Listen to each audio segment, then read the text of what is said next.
Guys, please welcome to the stage your next comedian, the lovely Esther!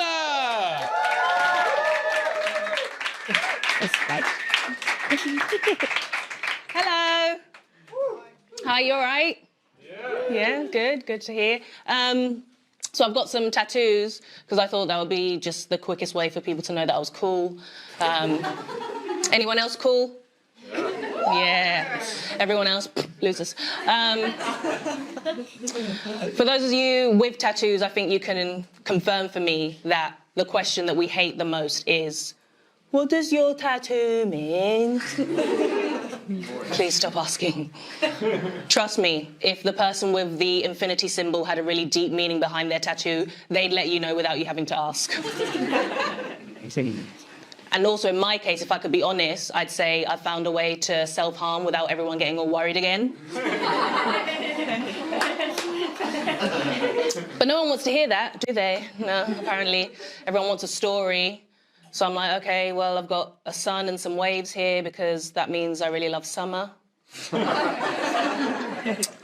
Yeah, pretty niche opinion. Thought it was best that I get tattooed for the rest of my life. I've got an anchor here. Give me a cheer if you love anchors. No. That's okay, guys. You don't have to. Apparently, I was the only teenager that went through a nautical phase. And then I've also got this. It's a Mexican sugar skull for anyone that can't see at the back. I do actually love this one. This one's one of my favorites. This one means I really love cultural appropriation. Yeah, big fan. I was on a date with a Peruvian recently and he called me out on it and I got defensive and I was like, it's not even your culture, which good, strong comeback from me. Felt very proud. But I do, in my kind of defense, I do have a reason. Now, on my left wrist, I've got the initials of people that have died. And then when my grandma died, I was like, oh my God, I need to add grandma, obviously. And then I realized I'm kind of creating this bracelet of death. It's not really the energy that I want to attract. So I thought, let me just, get one tattoo to cover everyone that has died, everyone that will die, grandma, obviously. And that will cover everyone, It made sense.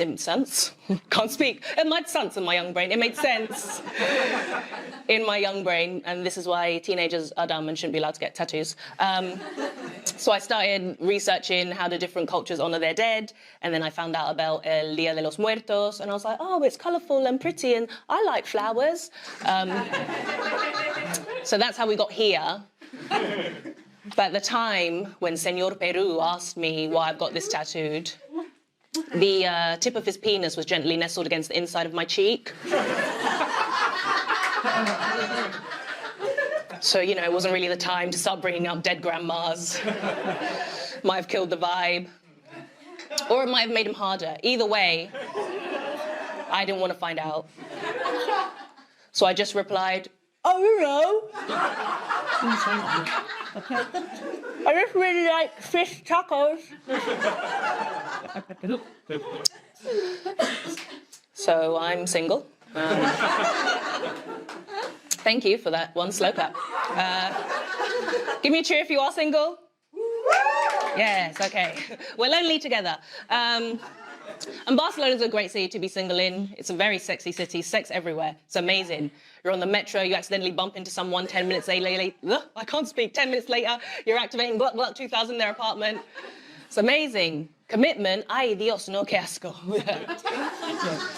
But sex is pretty easy to find. And so I'm back on the apps, unfortunately, which I hate. I think they're a terrible way to try and start interpersonal relationships.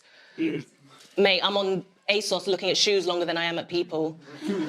But I don't know how else you're supposed to meet people. I can't take on any more hobbies. I'm already doing stand-up. And it's weird being on the apps here because compared to back home, people are obsessed with height. Obsessed. And I'm sick of being told I'm tall. Well, ¿qué alta eres? I'm not tall. I'm a completely normal height in my country. I'm actually the same height as Beyonce. It's important to me that you know that. Thank you. No, I don't care if a person's shorter than me. It doesn't bother me at all. Like, for example, Señor Peru, like most Peruvians, he was afraid of heights. Doesn't bother me at all. But I was on a date with another guy who was shorter than me, and then he turned out to be a creep, so let's laugh at the midget, okay? So here was my first mistake. He was a DJ. Here's my second mistake. He was French. I know, the French is worse than the DJ. So me and MC Croissant, we're making out in Plaza Catalunya, and he kept falling backwards on me, and then it would make me stumble backwards, and I was like, what is happening? We didn't have that much to drink. Maybe because he's shorter, the alcohol went to his head faster. I don't know. Science. And then thank you. Then it happened maybe the third or fourth time now, and then I was getting annoyed, so I opened one of my eyes to see what was happening, and he was on his tiptoes. No, don't feel sorry for him. Petite Pierre was a little shit. But thank you, that's my time. Give up for John. Esther.